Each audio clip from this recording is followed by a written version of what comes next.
sis, Mari. Hey, hi.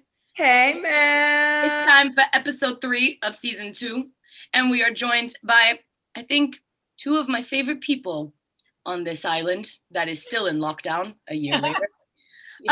We are joined today by Miss Siana. Welcome back. Happy to have you. I am like furniture on this podcast. Hello yes, you again. is. Yes, you is. And we gonna keep you, and we just never going, you ain't going nowhere. And we get to welcome the wonderful, beautiful Sham Murad. Hi. Hi there. I love that. Welcome to the show. Thank you for accepting our invitation. Thank you for having me here. But yeah, hi Mari. Hey doll. Hi. Like this, I already know is going to be an epic episode. If you guys didn't get to see us backstage, but we're already here. As always, I'm starting the show the same way. It is almost a year later, and we are still looking for justice for Breonna Taylor. I don't care where in the world we are going to continue to say her name. We are also going to continue to raise the name of Muhammad Hassan. We raised it last week. We're going to raise it again. We know that we're located in the UK. I said it last time, but I'm always going to say it. These systems are global. They are affecting Black and brown people on both sides of this ocean, and we're going to continue to fight diligently for all people of color. So we're going to continue to raise these names. So we didn't just bring Sham and Siana here just to talk about, the norm. We want to talk about, new things and things that are going on right in this moment. And I feel like the best place that we can start is what is happening almost a year later in this COVID-19 pandemic. We have had lots of new news about government officials over here in the UK. We're potentially coming out in new tiers.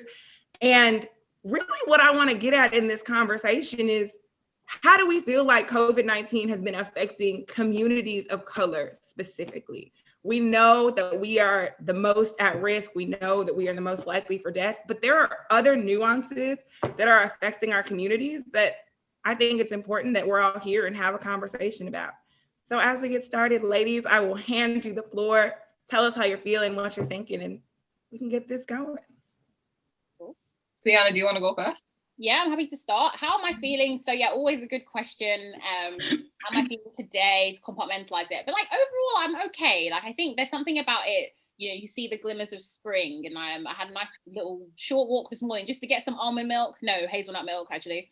And the weather just boosted my energy, made me feel good. And like I've mostly been on a good sort of upwards situation today.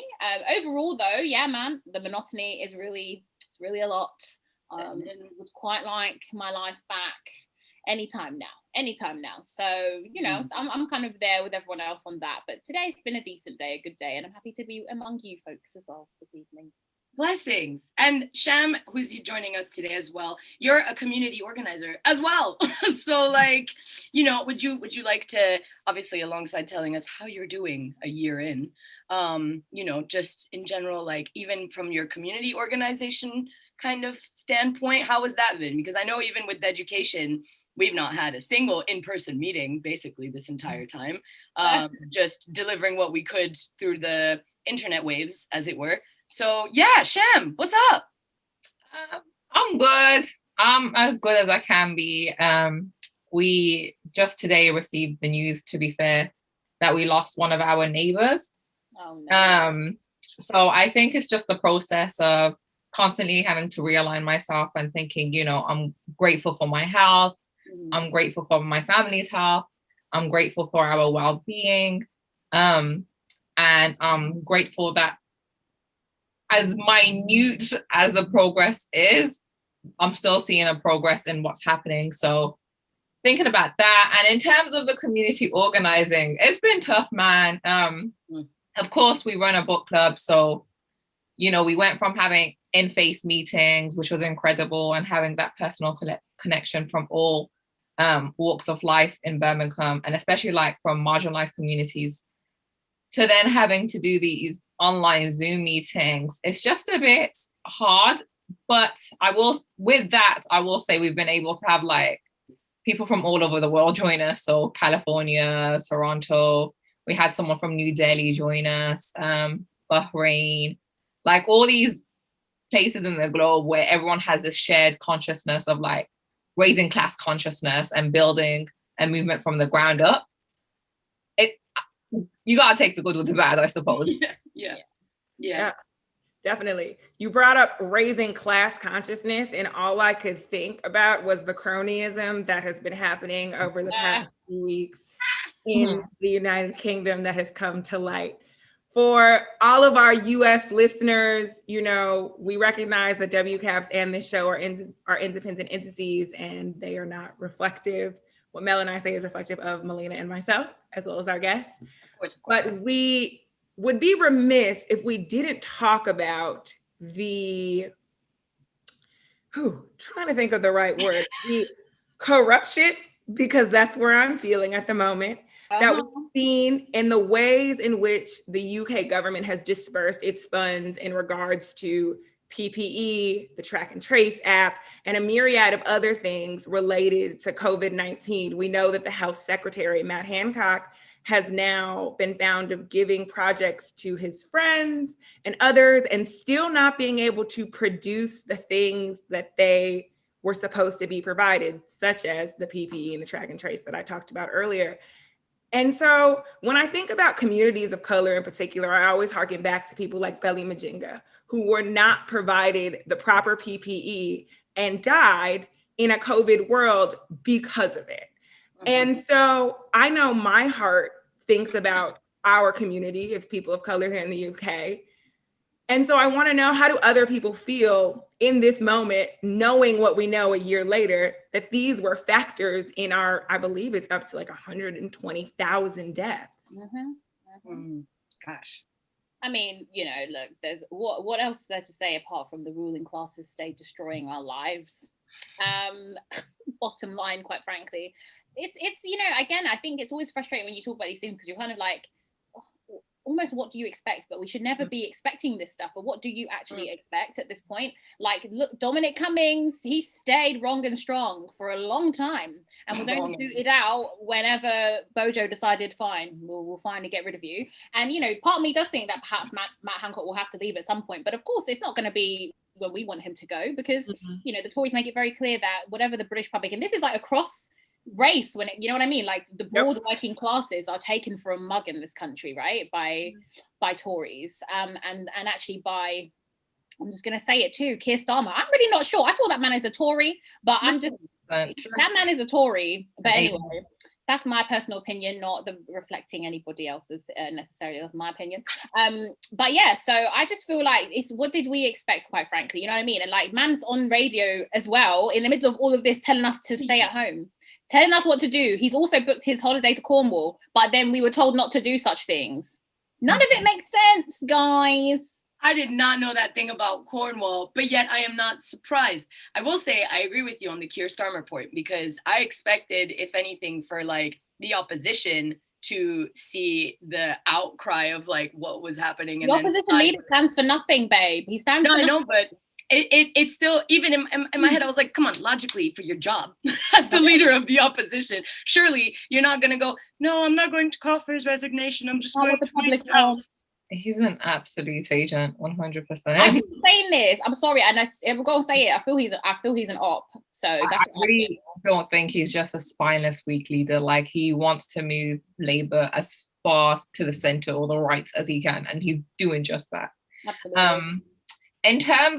In answering your question, I suppose, I think, you know, we see COVID-19's effect on communities of colour in terms of like disproportionate deaths, of course, and the fact we live in these like really condensed buildings in these close communities, etc. But I kind of found these statistics that I thought was really important to reflect upon, because, you know, money is power, etc. And seeing just how much of a loss that Black and brown British people are at financially, I think it's really important. And I don't feel like it's really been touched upon too much. So I found these statistics where it says Black and brown Britons were 40% less likely than white Britons to benefit from employee protections such as furloughing. And the latter were 5.7% more likely to furlough than lost job and experience furlough than job loss compared to the 2.2 times for the former. So very rarely were Black and brown Brits actually afforded the benefit of being furloughed, right? Mm-hmm. So they had to go into their jobs like belly and subsequently die as a result. And if they weren't receiving furlough, they were just losing their jobs in general. And then what happens from that? It's another cycle of poverty that we see. And another important statistic, Black and brown migrants were 1.3 times more likely to experience income loss due to COVID-19 than UK-born white people.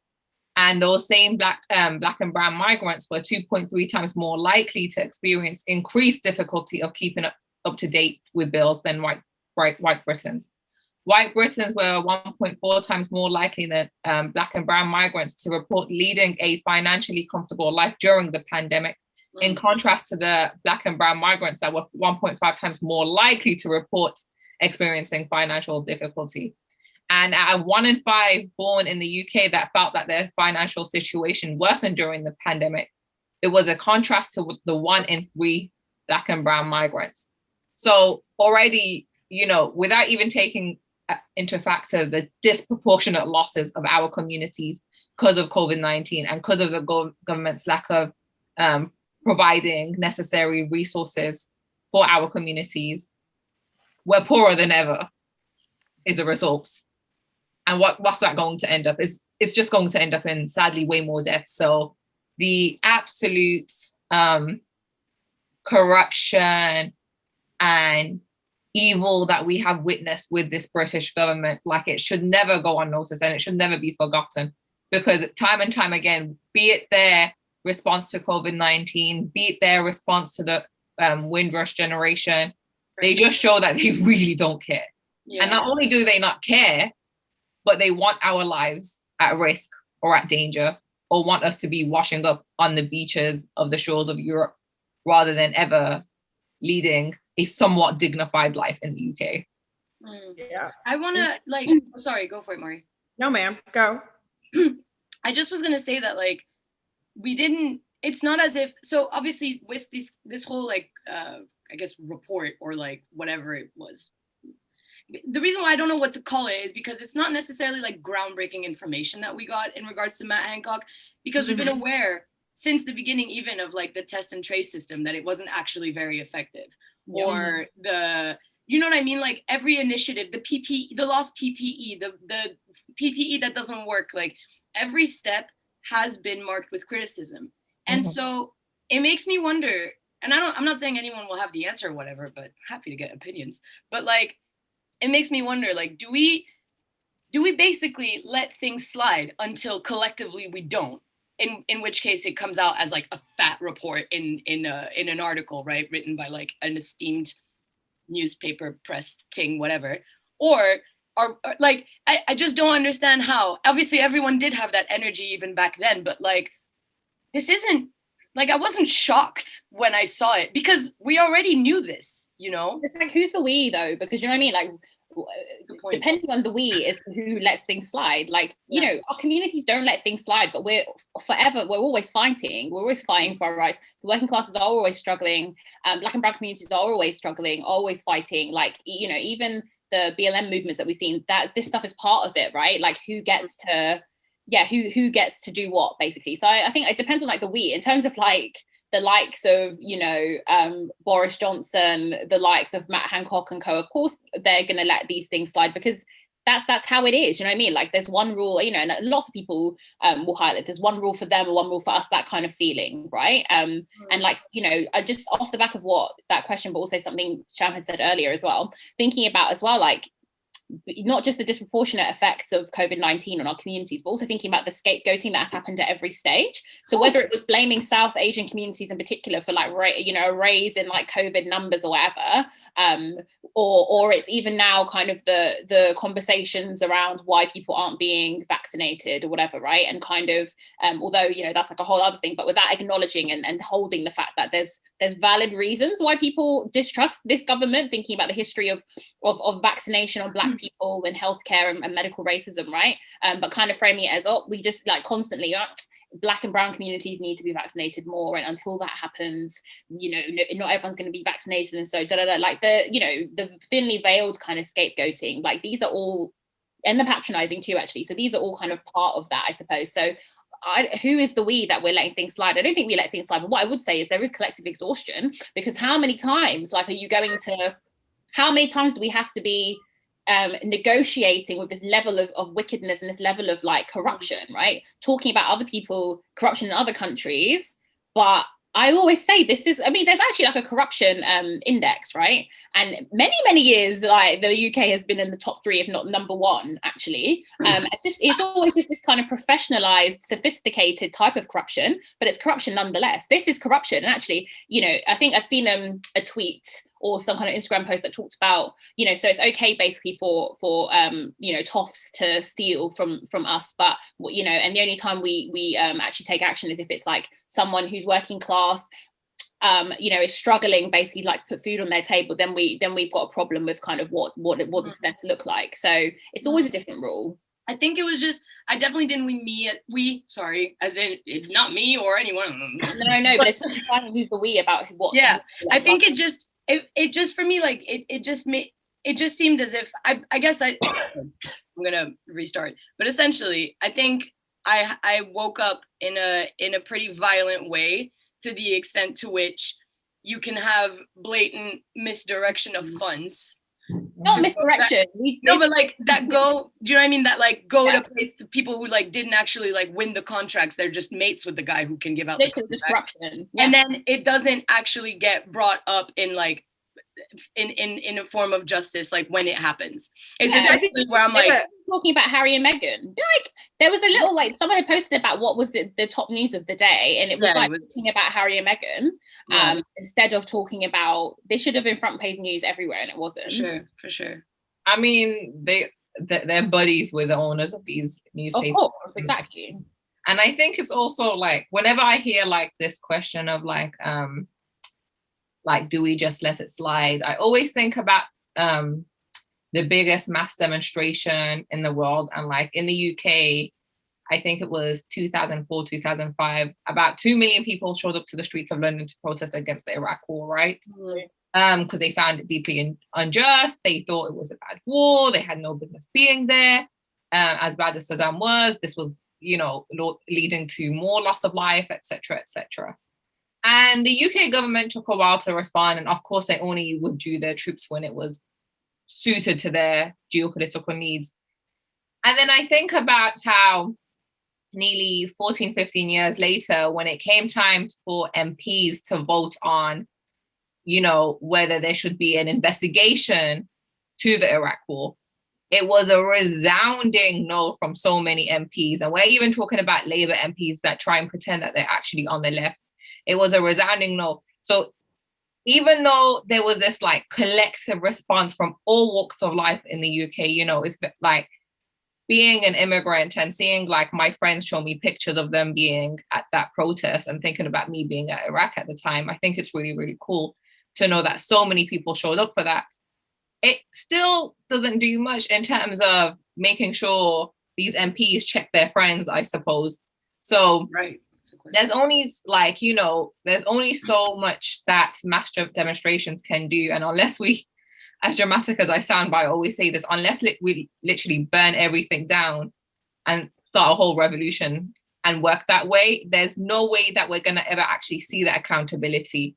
Because even if we try and vote these people out, who do we have? Starmer? It's hardly going to be that much of a difference. And Starmer's not going to win either, so... The whole reason that we can have these conversations is because they're systems, right? Like these systems, and in particular, systems of disenfranchisement of the working class, of Black and brown people, of the colonized people, they originated in this country, right? So for a long time, there are deeply entrenched ideologies that allow politicians and politics to run in a very particular manner. Although we, the four of us, may recognize that the blatant movement of funds is illegal, A, it is also immoral, B, there are others in the large majority that are going to look at that and say, I recognize that the way the class systems work, I aspire to get to a place where I can look out for my friends. I recognize that I am in the majority of people in this country where my skin color looks different. And so if I can amass enough wealth, I want to be able to move as freely, both with my finances and with my flagrant disregard for other people's lives. And so I think we have to have conversations more often about the ways in which systems are disproportionately affecting all people, in the sense that if you are working class, you are being disenfranchised at a very disproportionate rate. And you cannot look to your upper figures and say, yes, they'll look back on me, they'll come down on me. There are statistics that show that's that Trumpism that we talked about all last season, right? You appealed to the lowest rungs and said, these immigrants, these Black people, these brown people, they are coming for your jobs, they are coming for your money, they are coming for your space. Look at us, people in power, we will always look out for you.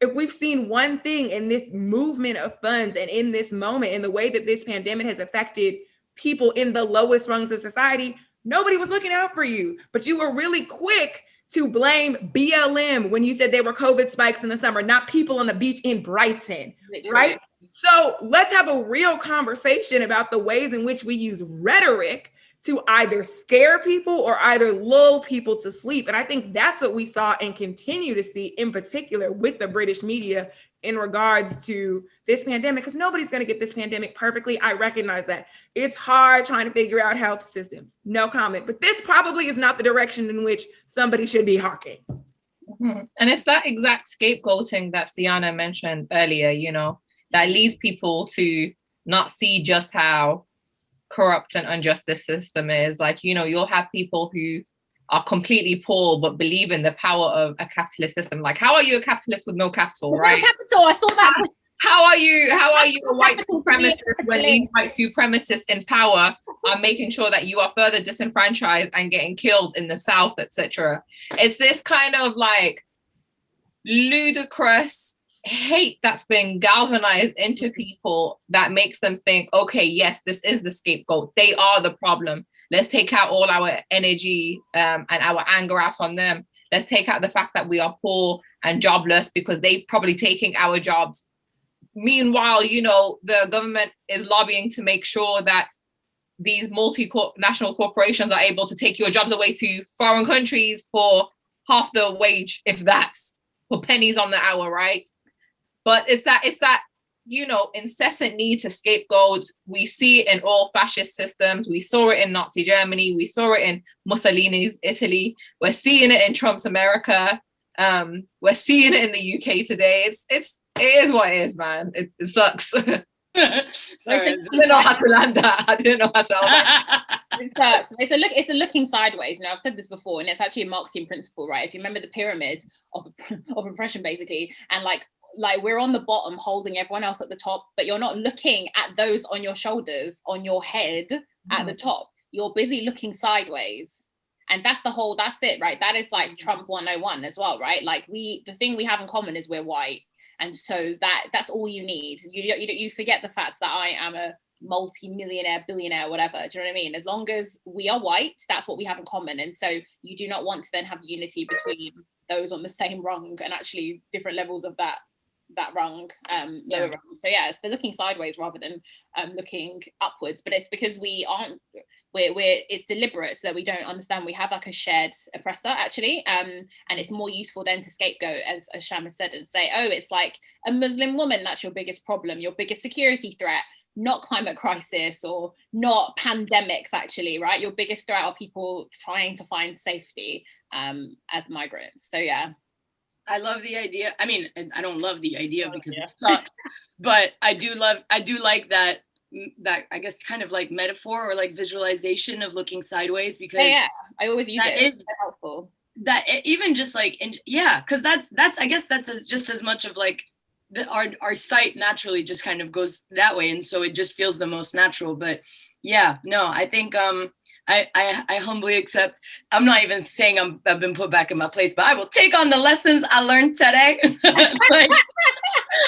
Mel, I think you raised a good point, though. Yeah. Like, I am the regular folk. Like, no, I think you raised a good point, right? Because all that came out of that, with all of us talking about the ways in which people are blinded to systems, you'll look really quickly to find commonalities and allow that for you to say, okay, well, me and this commonality, this is all I need to move forward. And I think all of what we touched on really takes me to like a Brexit moment, right? Because people love to just be like, economic gain, economic gain, economic gain. That's what we thought that we were gaining in Brexit. We didn't think about the ways in which it was going to disproportionately affect low-income workers. We did not talk about the perceived racial violence that was created against Asian communities, Muslim communities, and Black communities, and immigrants in general. We're not talking about the ways in which systems, because you made this conscious choice, are now impacting people. And I think that's a conversation that I think we in particular can have and should have, because I think for a lot of people, especially people that aren't located here in Britain, they never heard that. All they heard was this was an economic choice. And I think both Siana and Sham, you can talk to, this was something that is genuinely affecting communities, in particular, your own communities. Yeah. Yeah, absolutely. I mean, Tell Mama UK is a UK-based charity that has reported a stark rise in like hate crimes, violent hate crimes at that, against like visible Muslims of color, etc. So, I mean, we see that, and then we see how like Brexit. We saw the rhetoric of like even like before Brexit happened and exactly why people voted. Like many people will try and say it was an economic thing, but I don't believe it for a second. I think the greater majority voted it because they hate migrants, they hate immigrant people, they hate people trying to escape for a better life. And it was kind of ironic because, you know, there were all these news spreads about, oh, you're going to stop people like coming on the shores of Britain. And I'm like, they're not coming from other European Union countries, you flipping morons. So it's like, it's their hatred and their ignorance is just so unfounded and just so stupid. I mean, it never really is based on intelligence anyway, but it was just that typical like British exceptionalism that we see time and time again. And this idea of people, the few people that did think that it would do well for them business-wise. I remember my partner was telling me that his friend voted for Brexit, and he's a Black guy, right? And he voted for Brexit because he knew the pound was going to drop. So he converted a bunch of British pounds to the euros to then end up converting it back when Brexit happened and the pound did drop. And I was like, I mean, I can't imagine that he made more than £400 on this. And he was like, no, he didn't. And he was like, and he thought this was worth it. Like £400 was worth it. And then again, you know, you see time and time again, these like British news outlets talking about how these white British people who have their own businesses. So then he realized that they were dependent on the European Union to make their money. And it's like, oh no, we're becoming bankrupt. Well, cry me a river then, right? Like you're getting exactly what you deserve. So it's this again, the stark ignorance. And, you know, people say they voted for Boris Johnson instead of Jeremy Corbyn because they thought Jeremy Corbyn had no real manifesto, when the truth is they did it because of hate. People would say that they voted for Trump instead of Hillary because they were tired of the Democrats, which some probably were, but you did it because of hatred. And then again, people will say they voted for Brexit on the grounds of economic reasons, but you did it because of your hatred for migrants. So it's the scapegoating once more. Yeah, I mean, just to add to that, I think, again, the Brexit one is always an interesting one. I mean, first and foremost, on the Crimea River, I'm not going to lie, I've taken great pleasure in watching British people who want to get back to their homes in the EU struggling. Because did you think it was one way, friends? No. That's the first thing. So I'm not going to lie, I've taken a dark, strange pleasure in seeing that, because I think it's, well, what did you think was going to happen? That's the first thing. You thought no one could come here, but you can go everywhere. I know that that's what we're used to, but not anymore. But like broadly speaking, no one can tell me anything about, oh, Brexit was like economically motivated, because we know that the campaign was a racist, xenophobic campaign. So it was all about Britain and its independence, and using that, like appropriating the language of like independence, right? So people really thought that's what it was. I know, not to, there are people, I know that some of the grievances people have had is like, oh, people thought we didn't understand what we were voting for. But then at the same time, you lot are not happy with what the terms we have now. So actually, no, I guess none of us really knew what we were voting for. You lot thought it was just a case of overnight, all the migrants are being booted out of this country. That's not how it works. Okay. But that said, I also think I want to make a point about the concept of the EU and how it relates to like Black and brown and global majority people. So Sham's given us an example of someone who's just a bit wayward, and actually to me that tells me someone that wasn't really invested in the concept of the EU anyway. And I think that's really important to hold, right? A lot of Black people, a lot of brown people never felt European, and I'm talking about not even those who are like Afropean, as in they're French and they're literally, you know what I mean? Like they don't, a lot of us, maybe our parents or grandparents or whatever, like don't see themselves as European, like, you know what I mean? They'll see themselves as wherever they're like originally from, whatever. And actually, let's remember the EU is also a racist concept, right? What has Australia got to do with the EU, please? Vice there, so that's, as long as you're white, let's look into it. But the point is, it's like the EU in itself is also a racist concept. So I think it's not really that, I think there are probably a small number of people who it was, whether or not we're in the EU or not doesn't really matter to them, because you know what I'm saying. So I think I do know of some people who voted because they were like, well, the EU's racist, and it's like, okay, and now we're gonna like maybe have deals with like the rest of the world, and like there's just complicated stuff with that, just because we're not now in the EU. I mean, what do you think of relationship? Do you really think it's equal footing relationship between the continent of Africa and Britain, for example? I just feel like it's quite complex. So I would say, mostly, particularly I think like white people and their kind of need for us to leave the EU was like xenophobically driven, racist. I think that is like clear. No one can tell me anything else. And I think with like other groups, so there are the wayward Black and brown folks, as we know, who seem to forget that they're Black and brown or don't care. And they're also in that camp over there, and forget that actually if we had the same kind of rules, then they wouldn't even be here to be wayward. But I think it's just a bit more of a complex, nuanced question when it comes to how our folks relate to the concept of the EU. Less maybe our generation. I'm thinking more kind of like the parents or the grandparents, because I think it's important to hold that the EU is a racist whole shebang in and of itself, and like not everyone had access to that anyway. And it's another kind of exclusive club. But either way, like it's all trash. And now look, do you know what I mean? It's all trash. And I think we're hearing now about even like the example Erasmus as an example of something we're not in anymore, and that the government is talking about they're going to create something that means we can have an Erasmus equivalent for the rest of the world.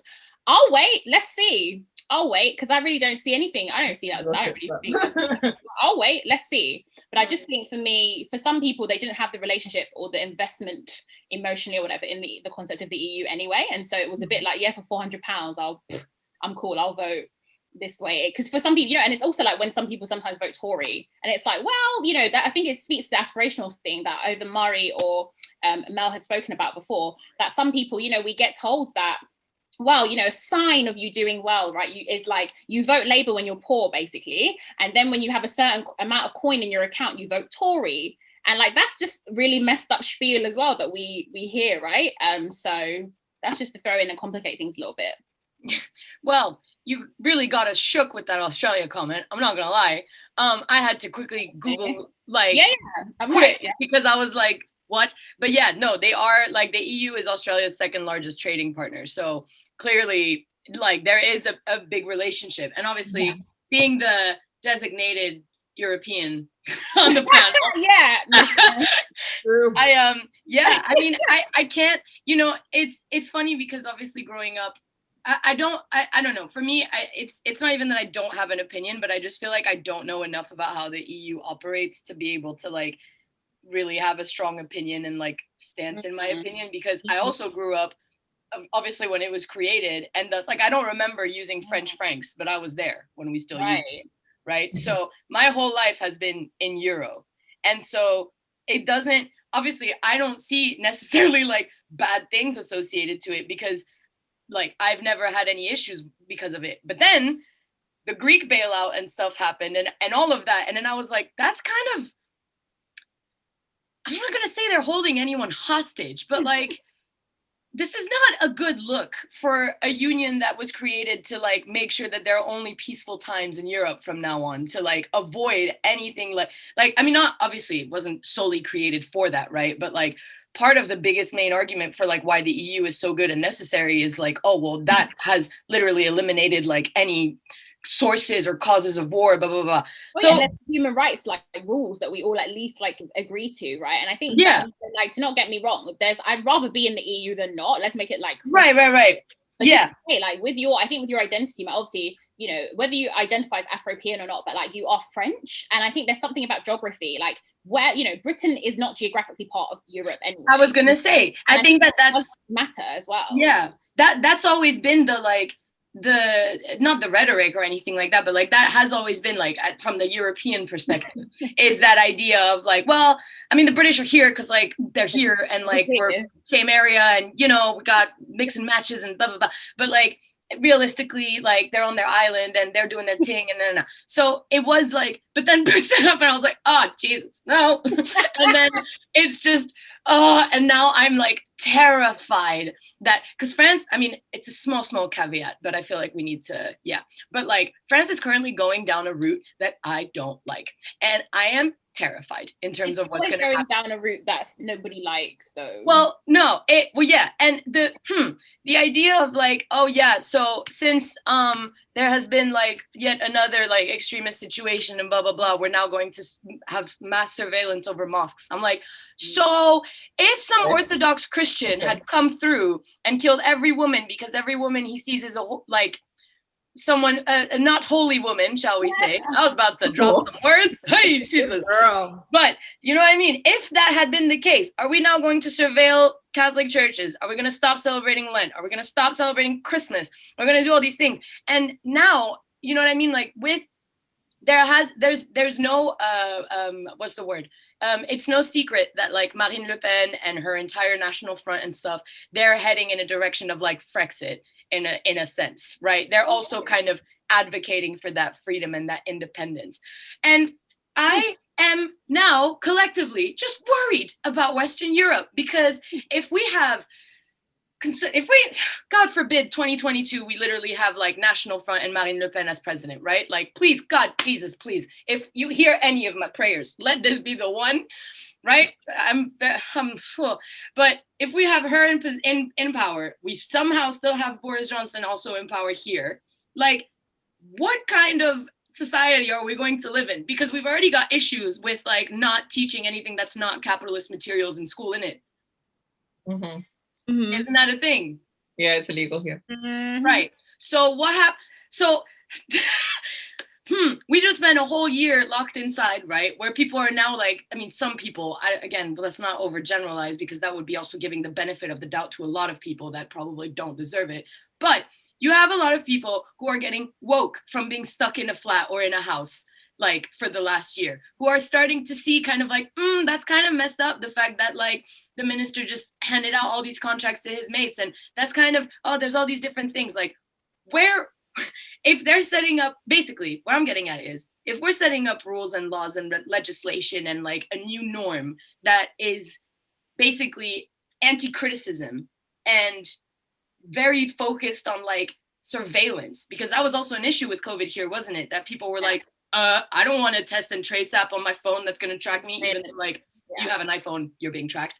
But regardless, that was also a thing of like, I don't want all these conspiracy theories of like, oh my God, they're gonna put in like a little robot in my body through the vaccine. And no, like clearly though, people's surveillance and independence and freedom of thought is potentially, I don't want to say stripped, but like I'm holding on to it tightly at the moment. You know what I'm saying? Because I don't like this threat of like, you can't talk about non-capitalist stuff in classes, or like teach kids things that don't have to do with like the joys and the glory of capitalism. Or if you're going to be Muslim from now on, like in France, you're going to be heavily tracked by the government to make sure that you're not incredibly reactionary, right? Like, so just to be clear, like that has probably always kind of underlyingly been the case. We don't, you know, our school system are not set up to make sure that we can think for ourselves. That's like really important to highlight. And then with these legislations, which aren't actually new, but like, you know, last summer or something like this, that is definitely like, you know,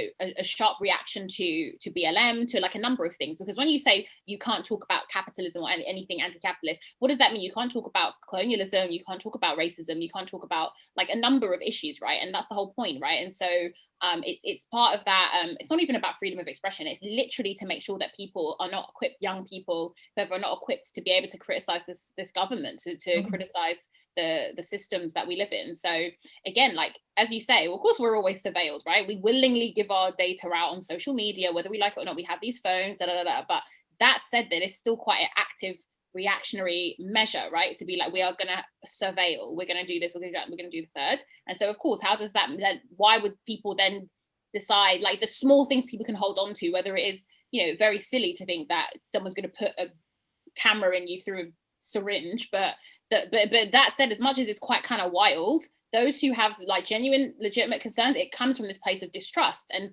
why do people distrust government? You know, this is the big question. Like, no government has given us a reason to trust them. So why would you then willingly do anything like put a track and trace on your phone, right? And so the cycle continues. I think this free speech argument is interesting. Only used when it's time to yeah, because this free speech law they've just come up with, right? Like they just came up with this free speech law in reaction, which I'm going to agree with you, Siana, feels very much in reaction to BLM. If you listen to all of the rhetoric that the politicians are talking about, all of it is surrounding, we are against cancel culture. We're against this woke culture. We're against this small liberal minority that's trying to wash away Britain's history. Literally, a lot of the quotes are saying, we are trying to save British history. We are trying to save our culture here in Britain. So we're enacting this free speech law on universities and in other places so that people can say what they need to say, because we've seen such a rise in people writing their administrations, writing politicians, et cetera, when people were saying things that were hate speech.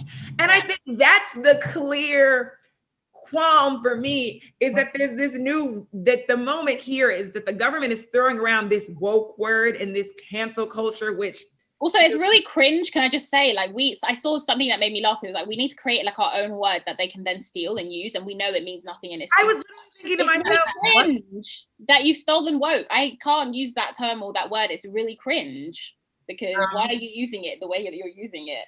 Mainstream media. 100%. And as you guys put so well, it's just another well-funded assertion of right-wing ideas on campuses, right? Absolutely. That's going to be backed by legislation, and it's just seeking to silence us on the left, us who believe in equal rights, us who fight for, against oppression, etc. And it's just a way to make, like, the agency of the powerful and the Tories kind of look like it's grassroots, because who can really argue against, quote unquote, this idea of freedom of speech, right? And I always say, as a Marxist-Leninist, I don't agree with freedom of speech. I know it's such a controversial statement to make, but I don't agree with freedom of speech. I don't believe people deserve that. I don't believe, these fascists and these Nazis and these white supremacists should have such a powerful right. I don't think it's a freedom. I think it's more of a privilege that should be extracted when you're propelling these hateful ideologies, right? Because how else would Hitler's Germany come to rise without having that freedom of speech and being able to assert his disgusting and despicable ideas? And we see it time and time again. And who is often punished when it comes to freedom of speech? We see America, the land of the free, and this idea that everyone deserves freedom of speech. But as soon as Mark Lamont Hill came on his channel and said he believes in Palestinian rights, what happens? He gets fired. The idea of freedom of speech is literally for the right to uphold their own vision. I always say this, it's not an absolute freedom. It's really quite relative depending on who you are. A lot of the people that espouse freedom of speech do not want the left to have freedom of speech, first of all. They, as you say, Nazis, fascists, racists, and only will use that kind of right that actually the left have fought for in order to actually silence to silence leftist ideas, not even leftist ideas, like the idea of like equality and freedom and justice really isn't not leftist. I mean, how can it be that anti-capitalist curriculum is banned from schools, but this freedom of speech law is being propelled now on campus? So it just says what's okay and what's not okay. Like, and it's not the idea of all people should have a right to believe what they want. It's no, right-wing ideas are going to be continue to be pushed through schools, and you cannot hold them accountable anymore, regardless of how violent. It's the same thing that's happening with the concept of cancel culture, right? Something that was created by like groups that have been marginalized in order to like hold people to account is now just cancel culture, when actually it's thrown around when someone like has legit done some like that needs them to be cancelled. Like if you are transphobic, it's not cancel culture, it's holding you to account.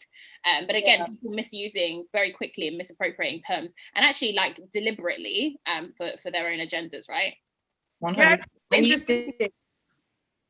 Sorry? It's just interesting because it's exactly what you said, Siana, in the sense that, you know, what's fascinating to me is Britain has always espoused this idea that it is a place for everyone. It has always honed in, especially in London, in this idea that we are a place of a myriad of people, a myriad of cultures, and we are all coexisting, and we can all consider ourselves British, right? We are all under the same heading.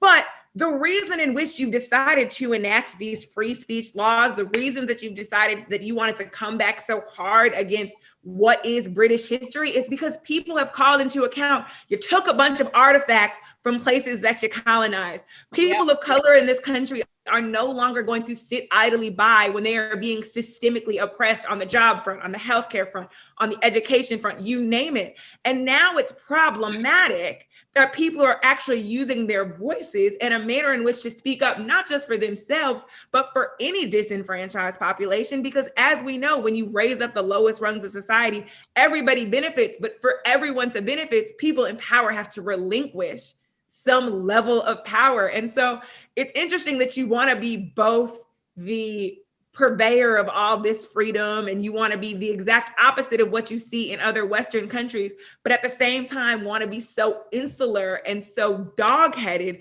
about what in particular is British culture.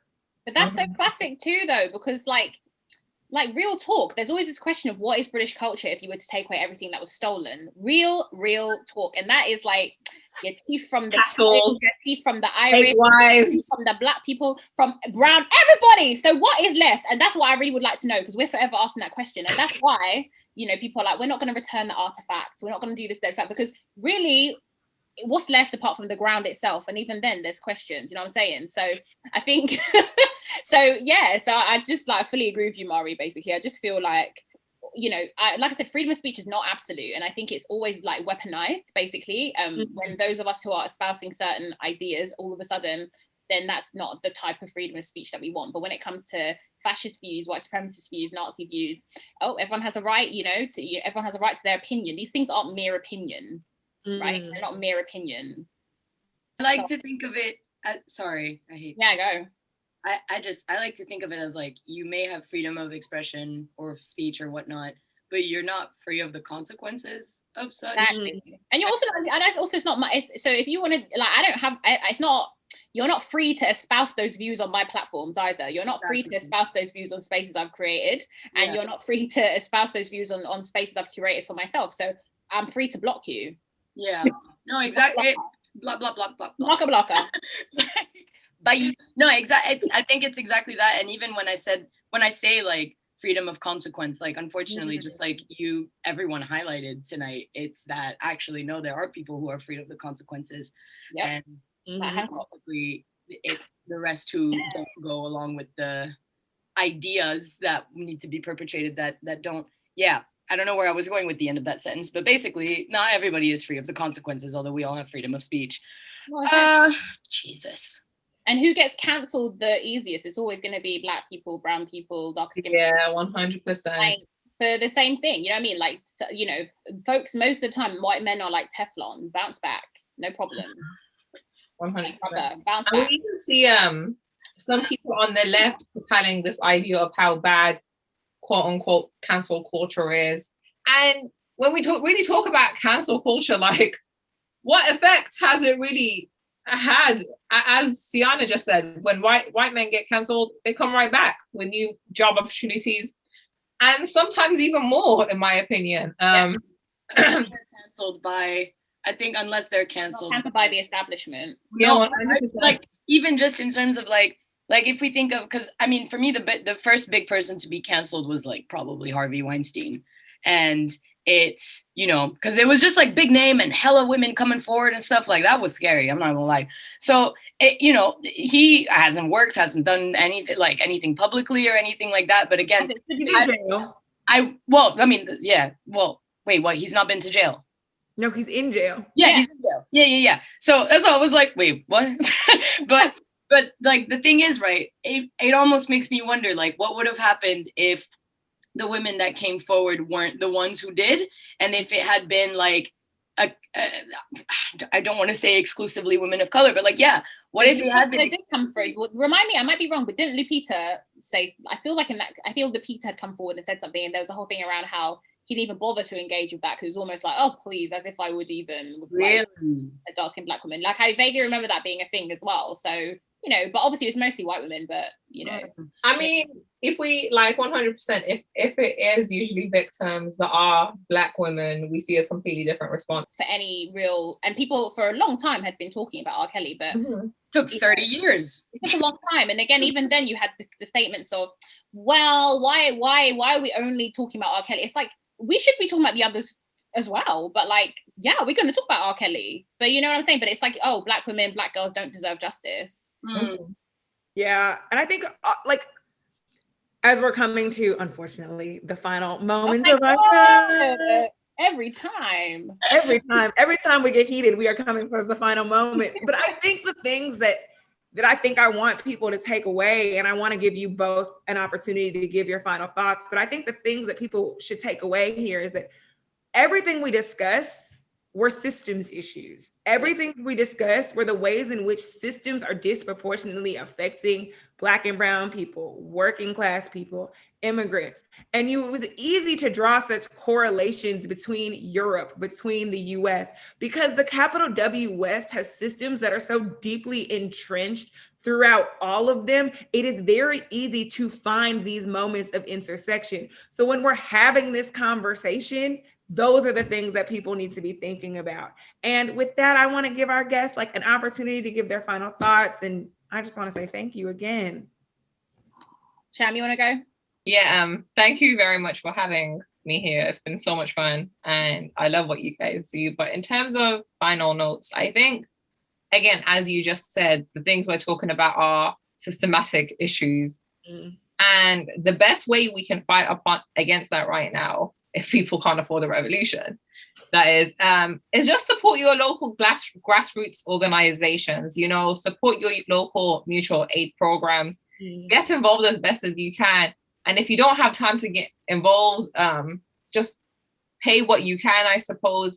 There are so many incredible organizations across the UK that are doing the work, that are putting food in the food banks, that are visiting migrants of color, making sure they have everything they need, that are visiting our homeless communities, etc., making sure they have everything they need, or women who have been domestically abused. So many issues, and these organizations exist that are constantly propelling against the systems that we have at large, but they're facing either government cutbacks or government straight up attacks. Like we see it on BLM UK, the way newspapers and the British right wing constantly come at them.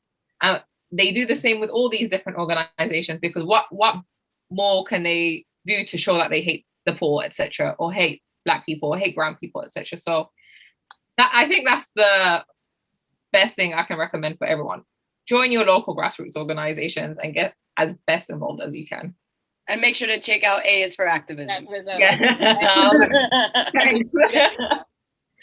Yeah, echoing what Sham said, you know, like we're at a crossroads. We're always at a crossroads, but I think we're, again, you know, at the time of having this conversation, probably approaching another crossroads with regards to what happens next with like lockdowns in the UK, all these kinds of things. And I think we'll forever be at these crossroads. I think, you know, echoing what Sham has said about like, we need to you know, we've got to like stay connected. That's the first thing, whether that is online or in person. I think that's the thing, right? We have to stay connected. And also we have to, I've been talking about this a lot in all of my work about understanding the necessary connection that our struggles need to have, basically. And that means like, you know, I said this a lot, like intersectionality struggle is really important. I think we've for so long have been taught to think about the intersectionality of self, and that's vital, but we need to be thinking about what do these other struggles have in common, right? And it's not for distraction, and also it's not to feel overwhelmed, because of course you can't fight every battle, but understand that there's similar roots, if not the same roots, like all of them. If we're talking about solidarity between communities of color, then in those same communities that we need to tackle anti-Blackness in brown communities, Asian communities, and so on and so forth, so that actually there can be meaningful, tangible, long-term solidarity between the Black struggle and those other struggles, right? And I think,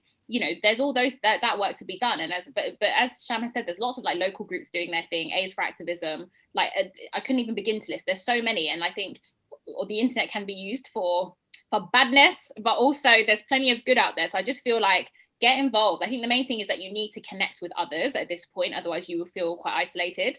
I know we're like very like overstimulated as well right now, you know, in this world of being online all the time, but we have to act together. And I think, you know, it's really important to get educated. That never before has there been this much like out there for you to learn shit. You know, I always forget if I can swear on this podcast or not. I'm not sure, but that's light scale. I always forget. But anyway, when we talk about some things, it gets heated, but we managed to, you know, but yeah, but like there's so much out there. Read, right? And like, you know, there are questions that you have, like there's something out there for you to like understand and really do that work of education. We've got a lot of people who have, you know, said that they're allies and they're this, that, and the third last year, and all of a sudden they're now like fatigued. Well, you can't be fatigued. Build stamina, because actually you're going to need stamina. This is not a sprint, this is a marathon, right? We have to keep our foot on the gas. We got to keep the pressure on, right? And I think if you are if you know you're part of a community and collective, you're more able to do that. I think it's very easy to fall into a space of hopelessness, and you know, like it happens to me too sometimes. I get very fed up. Matt Hancock, I've been fed up of hearing that, because I'm just like, you know, but I think we have to understand, again, these things are systems. So it's not really about taking this one man out of his position. That needs to happen, but we need to be thinking about he's just a symptom of these root causes. And I think we just got to keep on getting to work. People have rolled up their sleeves, but we need to consistently do that. So there's lots you can do. It can be overwhelming, but you need to be in community with people. You need to get yourself educated, and you need to like stay connected, basically. Amen. Gosh. Amen. We're leaving it on both. We're leaving it with both of you. We are abundantly thankful, Siana, for always coming back, and for Sham for coming. We appreciate both of your perspectives. You both are doing amazing work. This is everybody's opportunity to go find these women and see what they're doing, because it's important. It's not just important in the UK. They're doing global work. So take the time to get to know them. Melina and I are always so grateful that everyone continues to show up to the show. We have nothing but love. And as always, thank you for coming to Got Melanin.